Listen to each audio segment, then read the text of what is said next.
Hello everyone, salut à tous. Nous chez vous, c'est vous et nous.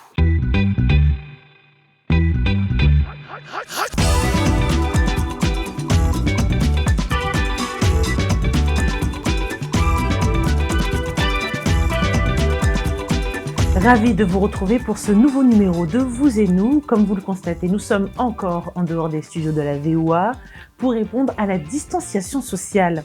Dans ce numéro, nous ferons un tour à Washington DC pour faire la connaissance d'auteurs afro-descendants qui présentent leurs œuvres littéraires à d'autres publics, d'autres afro-descendants. Nigeria, un marché de l'art méconnu mais convoité. Nous serons à la foire d'art contemporain de Lagos dans cette édition de Vous et nous. Rencontre avec l'artiste Charlie T, originaire du Bénin et du Togo. Dans la question à chaque Vous et nous de cette semaine, nous parlerons de la valorisation de la culture africaine dans la diaspora. Si vous aimez l'anglais, like me, vous ne voulez pas rater la leçon d'anglais avec Michel Joseph. But first. Ekia nous fait voyager chez les Afrikaans. J'espère que j'ai bien dit ça, Ekia. On démarre en Afrique du Sud pour parler du braai, qui signifie en afrikaans viande au feu de bois. En Afrique du Sud, c'est une véritable institution, au point même où des visiteurs en portent des t-shirts, viennent spécialement pour ça. Il y a même 7 saisons pour parler de toutes ces secrets culinaires, en tout cas qui marchent du tonnerre en Afrique du Sud. Et il faut dire que c'est spécialement bon, je peux en témoigner car j'ai séjourné en vacances 1 mois en Afrique du Sud. Et pour en savoir plus, je propose de voir ce reportage de notre collègue Romain Chanson. On trouve encore du charbon autour des anciennes centrales électriques de Soweto. Le charbon du braai, comme chez Shafposi, un Shisanyama ouvert en 2010 pour la Coupe du Monde de football et qui est devenu une institution. Des gens du monde entier viennent ici. C'est ce qui nous rend uniques. On utilise notre propre sauce barbecue, nos propres épices et notre assaisonnement secret qu'on ne dévoilera jamais pour une raison évidente. C'est ce qui fait que notre viande est très bonne. Un braai traditionnel se compose de grosses saucisses appelées boerewors, d'ailes de poulet, de côtelettes d'agneau, le tout accompagné de millipap, qui est une bouillie de maïs, du chakalaka, un relish épicé à la tomate, aux carottes et aux haricots, et pourquoi pas du coleslaw. C'est ce qu'a commandé la famille Paulsen. Comme tous les dimanches, elle se réunit pour partager un repas. Pour nous, le braai en Afrique du Sud, ça signifie qu'on va passer du bon temps ensemble, pas seulement en famille, mais aussi avec nos amis. Pour nous, la nourriture représente le vivre ensemble. On est la nation arc-en-ciel et on aime tous la même chose. Des rues des townships aux centres commerciaux, le braai gagne en sophistication. Nous sommes à Imbiso Shisanyama, ouvert récemment à Tembisa entre Johannesburg et Pretoria. Le lieu est tenu par Rita Zwane qui avait commencé en 1997 par un petit restaurant de bord de route. Aujourd'hui, elle possède 3 restaurants et elle rêve de conquérir le monde. Vous imaginez commencer dans un conteneur qui mesure 6 mètres sur 12 et finir dans un centre commercial. Mon autre rêve, c'est de parvenir à ouvrir d'autres restaurants, pas seulement en Afrique du Sud, ni seulement en Afrique, mais de l'exporter à l'international au-delà des frontières africaines. Nous sommes rejoints par Chef Kelly. C'est l'un des candidats du programme de télé-réalité à succès Ultimate Braai Master. La 7e saison, dans laquelle il concourt, est en cours de diffusion. Chef Kelly nous prépare du foie, du poisson, du pain, des pilons de poulet et un relish au chutney et à la bière. Le candidat incarne une nouvelle génération de braai master qui veut montrer que l'on peut faire mieux que jeter de la viande sur le feu. J'ai le sentiment que des endroits comme Ibizo, Shisanyama sont en train de relever le niveau. Donc la culture du braai est en train de gagner de l'ampleur. Les gens apprennent à cuisiner autrement sur le braai. Ce n'est plus seulement poser une côtelette d'agneau sur le grill. Avec le braai, vous pouvez faire des desserts, cuire du pain, vous pouvez tout faire. Le braai incarne l'art de vivre à la sud-africaine. Certains le considèrent même comme un monument culinaire national. Il est d'ailleurs célébré chaque 24 septembre, en même temps que les Journées du patrimoine. Romain Chanson pour VOA Afrique, Johannesburg. Merci Romain pour ce beau reportage. J'ai toujours eu moi envie d'aller visiter l'Afrique du Sud et maintenant avec le braai, j'espère que j'ai bien dit ça, le braai. J'ai encore plus envie d'y aller, j'ai hâte vraiment d'y aller. Yum, yum, yum, le braai. C'est comme ça qu'on dit qu'il faut dire ça, il faut vraiment allonger le braai. Ok, toute autre chose. Les dessins animés occupent une place importante dans l'éveil de beaucoup d'enfants hein, dans le monde. Mais face à la rareté de programmes de ce genre dédiés aux enfants noirs, la Camerounaise Ornella Cindy Eboko a voulu changer la donne. Interrogée par Arzuma Compaoré, notre collègue, cette professionnelle de la communication est titulaire hein, d'une licence axée sur les affaires et l'économie de gestion de l'université de Bangor, nous parle des raisons qui l'ont poussé à s'intéresser à l'industrie du dessin animé. Suivons cette partie. Ornella Cindy Eboko est une jeune maman de 28 ans vivant en Angleterre, exerçant dans le domaine de l'animation et passionnée de dessin animé. Je me suis lancée dans le domaine de l'animation après avoir connu la maternité. J'ai commencé à montrer des dessins animés à ma fille et c'est là où j'ai eu le déclic. Je me suis vite rendu compte qu'il n'y a pas assez de représentation noire dans les dessins animés. Étant très spontanée et créative, je me suis vite lancée sur Internet, j'ai fait des recherches, comment est-ce qu'on monte des dessins animés, et c'est comme ça que je me retrouve dans cette industrie aujourd'hui. L'aventure de Frika Kids TV a commencé en fin 2019. J'ai eu un animateur qui m'aidait, j'ai eu une amie aussi qui m'aidait avec les petites chansons, et moi-même qui faisais les voix et qui écrivait les scénarios. Donc, c'est avec le temps hein, que beaucoup de personnes m'ont rejoint dans cette aventure. Et voilà, on forme la petite famille de Frika Kids aujourd'hui. Frika Kids s'adresse à des enfants je vais dire de 0, hein, parce qu'il y a des épisodes qui sont vraiment pour les tout petits enfants, de 0 à 7 ans, si je peux dire ça comme ça. Et les personnages principaux sont Jojo et Foufoulou. Jojo et Foufoulou qui sont deux personnages qui se baladent à travers l'Afrique, qui enseignent, qui montrent aux enfants les beautés, les richesses que le continent africain a, quoi. J'avais organisé des micro-trottoirs dans certains pays d'Afrique, notamment le Cameroun, le Gabon, le Congo, le Sénégal, le Togo, le Burkina, où on demandait à des enfants et même des adultes dans la rue, est-ce que vous pouvez nous citer 5 dessins animés africains? Et les gens étaient perdus. La première question d'abord qu'on leur posait, c'était quels sont les dessins animés avec lesquels vous avez grandi? Sachant que l'enfant, quand il est petit, il regarde des dessins animés, donc c'est ce qui entre dans son cerveau. Donc, quels sont les dessins animés avec lesquels vous avez grandi? Les gens nous citaient tout genre de dessins animés, sauf les dessins animés africains. On nous citait du contenu asiatique, donc du Japon, coréen, français, américain, mais il n'y avait pas de dessins animés africains. Si on va en Afrique, on demande aux enfants où est-ce que tu rêves d'aller, qu'est-ce que tu rêves de voir, tous vont nous dire je rêve de voir la Tour Eiffel. C'est bien beau de vouloir voir la Tour Eiffel, la Statue de la Liberté, tout ça, mais pourquoi est-ce que tu ne rêves pas de voir ce qui se trouve chez toi? C'est pas de sa faute, c'est parce qu'il n'est pas au courant des richesses qui sont chez lui. J'ai fait par exemple un épisode où Jojo et Foufoulou faisaient le tour de l'Afrique. Ils sont allés au Sénégal, ils ont vu la statue le monument de la Renaissance. Ils sont allés au Gabon, ils ont vu la baie des Tortues Luttes. C'est pour moi le moyen de faire rêver l'enfant, de découvrir son continent. Donc, c'est un peu ce que je fais. Et aussi, de l'autre côté, je fais des épisodes aussi en langue africaine. J'apprends aux enfants, dans certains épisodes, à parler certaines langues africaines. En ce moment, nous sommes en pré-production. Donc là, dans quelques jours, on va lancer les castings. On a fait un casting ouvert, vraiment. Pourquoi? Parce que, comme je disais, il y a peu de dessins animés en Afrique. Et c'est pas tous les jours que quelqu'un a l'occasion de faire une voix dans un dessin animé. Donc, on aimerait pouvoir faire en sorte que tout le monde se sente impliqué. Si vous pensez pouvoir ou vouloir coproduire ce long métrage d'animation Les Miroirs de Kama, n'hésitez pas à nous contacter sur par mail, hein, lesmiroirsdekama@gmail.com ou nos plateformes de Frika Kids TV.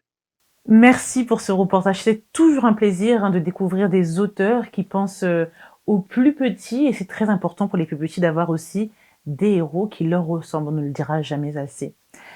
À Washington, nous allons maintenant nous rendre dans le restaurant Kavasha, qui a été partenaire d'un événement salué par les personnes présentes. C'était l'occasion pour des auteurs africains, afro-descendants en tout cas, de pouvoir présenter leur œuvre littéraire, mais aussi c'était un moment qui a permis le partage d'expériences, de parcours, mais aussi de valeurs humaines. Plus de précisions avec ce reportage de Thierry Kaoré. Des œuvres littéraires sur plusieurs thématiques présentées par des écrivains, tous d'origine africaine. Le docteur Gabriel Kennedy du Cameroun retrace son parcours difficile jusqu'à sa réussite ici aux États-Unis dans un livre intitulé « De rien à tout ». Le matin, je ne lavais pas ma figure, j'entrais dans les herbes me lavaient les pieds. Je parle de mon enfance, je parle de mon itinéraire scolaire et puis les travaux que j'ai faits pour être invité à la Maison Blanche. Bon, ce que j'attends de la communauté africaine qui vit aux États-Unis, c'est de lire ce livre et chacun doit se retrouver dedans. Dans le même registre, Félix Yempassis Zembrou, originaire de la Centrafrique, avec son livre « Il était une fois ma vie », revient sur son enfance et sa carrière de journaliste sous le règne du président et empereur Jean Bédel Bokassa. Donc j'ai essayé à travers cet ouvrage de présenter plusieurs aspects du livre, en commençant par mon enfance, ma vie d'écolier, ensuite ma vie active. Et c'est cet aspect qui est le plus riche parce qu'il a été marqué par mon passage en tant que journaliste du temps d'un président qu'on appelait Bokassa, un président controversé pour certains, et dont j'ai tiré beaucoup d'enseignements. L'entrepreneuriat et la vie de famille ont été également abordés. Safia Touba dépeint les violences conjugales dans deux de ses romans intitulés « Nos maris, ces grands inconnus » et nos épouses, ces mantes religieuses. Les femmes ont tendance à croire que nous sommes les seules victimes des violences conjugales, alors que les hommes aussi ont leur histoire, ils ont leur souffrance, ils ont leur douleur, ils ont leur peine. Mais les hommes parlent moins que nous les femmes. Et pour une vie de couple réussie, Nathalie Fosso propose des solutions dans son ouvrage « Le chant de ma grand-mère », inspiré de son enfance au Cameroun. Le chant de ma grand-mère est un livre très très riche en développement personnel. Donc c'est 7 merveilleux secrets qui vont aider à réussir votre vie de couple. Une initiative saluée par l'ambassadeur centrafricain à Washington. Vraiment, je suis émerveillé de découvrir que la diaspora africaine aux États-Unis s'exprime aussi à travers les livres. Ces ouvrages ont été écrits en français ou en anglais. Le livre « De rien à tout » du docteur Gabriel Kennedy du Cameroun a été adopté par les écoles du comté de Montgomery, non loin de Washington, la capitale. La diaspora africaine, à cœur ouvert, lecteurs et écrivains espèrent bientôt se retrouver pour une nouvelle édition. Merci pour ce reportage qui nous amène à la question #vous et nous de cette semaine. La question, c'est comment devrait-on faire valoir ces racines africaines dans un pays étranger, par exemple ici où nous sommes aux États-Unis. On commence avec Lunis Kalissa qui est à Lubumbashi. Lui dit en continuant de soutenir sa communauté, garder son origine, peut-être dans la tenue vestimentaire comme le Touareg ou dans la cuisine traditionnelle. Par exemple, un Congolais se fait repérer facilement à l'étranger par sa façon de s'habiller et par le lingala qui parle, comme Roger Montou. Nous avons le commentaire de Sena Dodzi Kwadzo qui est à Lomé au Togo. Pour faire valoir ses racines dans un pays étranger, on doit penser à les promouvoir, à les faire découvrir aux autres. Jano Mbombo, Dallas, USA, participé à plusieurs forums culturels en y apportant tout ce qui nous identifie, statues, peintures, habillement et autres. Et le commentaire de Charles Bazema à Ouagadougou, Burkina Faso. Il faut toujours s'habiller dans sa tenue traditionnelle et surtout parler sa langue maternelle et enseigner à ses enfants la vertu de ses origines et leur faire savoir d'où l'on vient. Merci pour vos nombreux commentaires. N'hésitez pas, si vous avez des questions qui vous intéressent particulièrement, vous pouvez nous les envoyer via nos pages Facebook ou via nos mails professionnels, Roger et moi. On se retrouve dans quelques instants. Ne bougez surtout pas. À tout de suite.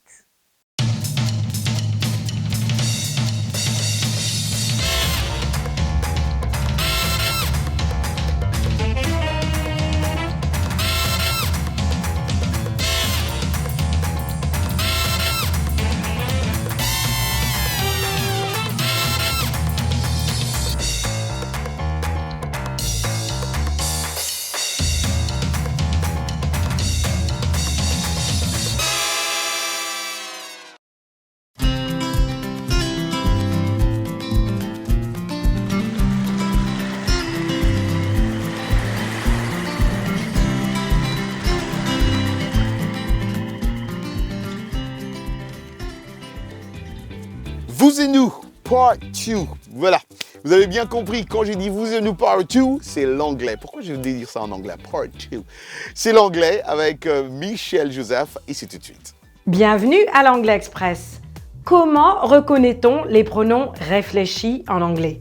C'est-à-dire quand le sujet, la personne et l'objet dans une phrase est la même personne. Au singulier, le pronom réfléchi se termine par self, S-E-L-F, et au pluriel par selves, S-E-L-V-E-S. Donc self au singulier, selves au pluriel. Allons-y avec les détails. Pronom réfléchi au singulier, myself, moi-même. Yourself, toi-même. Herself, elle-même ou lui-même. Himself, herself, elle-même. Himself, lui-même. Itself, lui-même. Ourselves, nous-mêmes. Yourselves, vous-même. Themselves, eux-mêmes ou elles-mêmes. Et dans une phrase, vous entendrez le plus souvent me, te, ce, nous et vous en lieu et place de moi-même, toi-même. Par exemple, I make myself coffee. Je me prépare du café. Sous-entendu pour moi-même. Did you wash yourself this morning? Sous-entendu toi-même. T'es-tu lavé ce matin toi-même? He gave himself a bonus. Il s'est donné une prime. Sous-entendu à lui-même. She put a coat on herself. Elle s'est revêtue d'un manteau. This TV set can turn itself on. Ce téléviseur peut s'allumer tout seul. Et voilà pour l'Anglais Express. Merci Michel. Vous pouvez retrouver toutes les leçons d'anglais sur le site www.voaafrique, rubrique Vous et nous. Place à présent notre rubrique Actualité.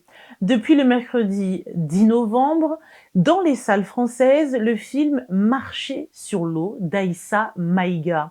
Il a été salué par la critique, également il y a eu des bonnes réactions lors du Festival de Cannes. Beaucoup jugent ce film nécessaire pour interpeller sur le réchauffement climatique et ses conséquences. Pour parler de l'intrigue, au nord du Niger, Oulaye marche des kilomètres pour aller puiser de l'eau, essentielle à la vie du village, pour ne pas dire à la vie tout simplement. Cette tâche quotidienne l'empêche d'être assidu à l'école. Le film parle aussi des hommes obligés de quitter leur village pour pouvoir nourrir leur famille. Un film à voir. Toujours dans l'actu, entre les peintures monumentales colorées et de gigantesques tapisseries, défilent dans les allées d'art ex, la foire d'art contemporain de Lagos, les personnalités les plus influentes de la haute société du Nigeria, première économie du continent africain et rayonnante puissance culturelle. Des grands noms du cinéma ou de la mode à ceux du pétrole, des assurances et des banques, les invités déambulent entre les toiles, coups de champagne à la main, dans des robes et tenues de grands couturiers, j'en passe. Mais c'est une opportunité pour la trentaine de galeries présentes sur la foire qui s'est déroulé des jeudis à dimanche et qui ont fait le déplacement depuis tout le continent, des Kampala à Dakar, en passant par Abidjan et même de Paris, Londres ou Barcelone. Ils étaient nombreux et c'était beau à voir, comme vous les voyez d'ailleurs sur ces images. On passe à présent à la rubrique Tendance avec Anna Touré. Salut Anna. Bonjour à tous et bienvenue dans Tendance. Je suis ravie de vous retrouver ce mois-ci. On va s'intéresser à la mode, plus particulièrement à un tissu teinté, le tchoub au Sénégal en Wolof ou gala en Bambara au Mali. On va vous prouver que ce tissu, bien qu'il est souvent utilisé pour des tenues portées lors de cérémonies ou pour se détendre, passer du temps en famille, en brunch ou les week-ends, etc., on va vous prouver que vous pouvez également le porter pour des raisons professionnelles. Et parmi nos différents looks que notre mannequin Fatou va porter, on vous donnera quelques idées. Suivez-nous. Alors voici pour le premier look pour lequel on a craqué, une robe qui arrive juste après le genou, avec le petit détail de la ceinture au niveau de la taille. Donc vous voyez le coloris, le camailleux de marron, jaune, un peu d'orangé qui est très bien réussi par le biais de la teinture. Et on peut vraiment la porter pour toute occasion professionnelle, que ce soit des réunions, des rendez-vous. Donc vous aurez ce côté vraiment élégant, vous êtes à l'aise vu la fluidité de la tenue et toujours aussi élégante avec le détail de la teinte très bien exécutée. Donc voilà pour le premier look en tchoub ou gala qu'on vous a réservé pour vos idées de look professionnel mais tendances.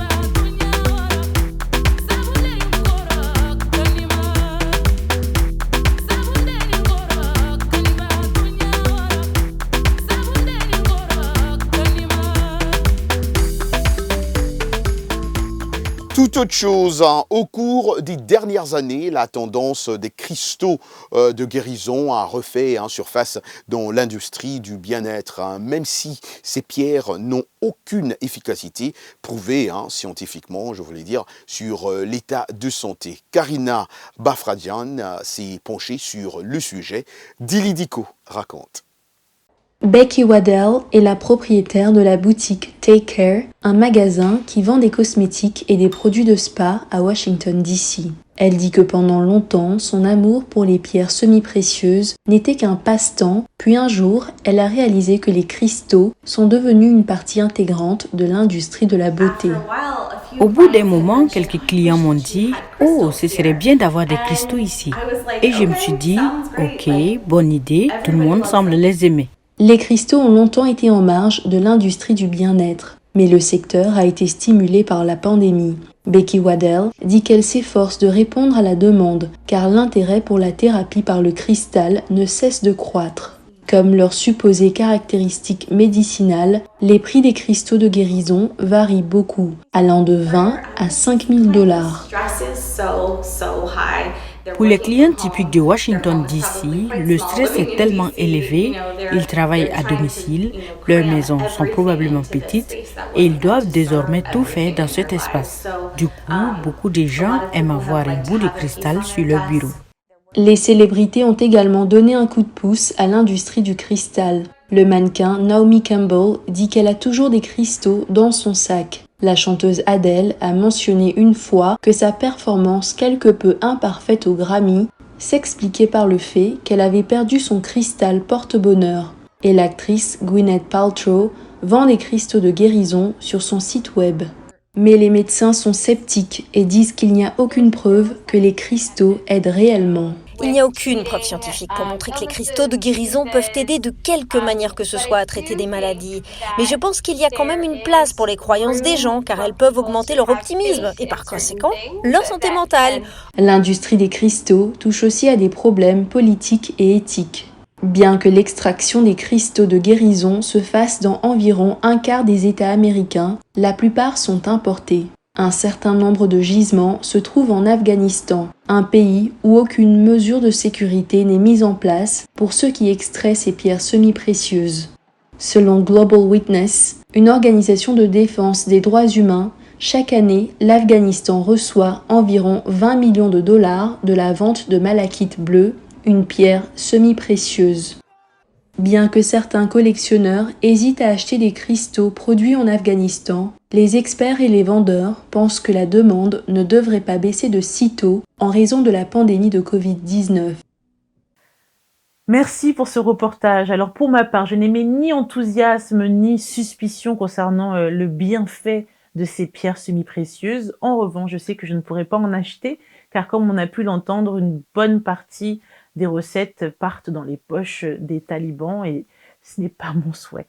On va parler par contre de quelque chose qui nous plaît beaucoup avec Roger. On va finir en musique. On va parler de l'artiste Charlie T, de son vrai nom Tronou Ayayi Foli. Il est originaire du Togo et du Bénin. Il a d'ailleurs passé une partie de sa vie au Togo d'abord, puis au Bénin. Il s'est inspiré de nombreuses musiques, notamment la musique R&B et hip-hop du Togo, puis celle des États-Unis. La variété française fait également partie des musiques qui l'inspirent. Il a souhaité nous parler de son projet et je vous propose de faire sa connaissance à travers cet extrait d'interview que j'ai mené tout dernièrement à Paris.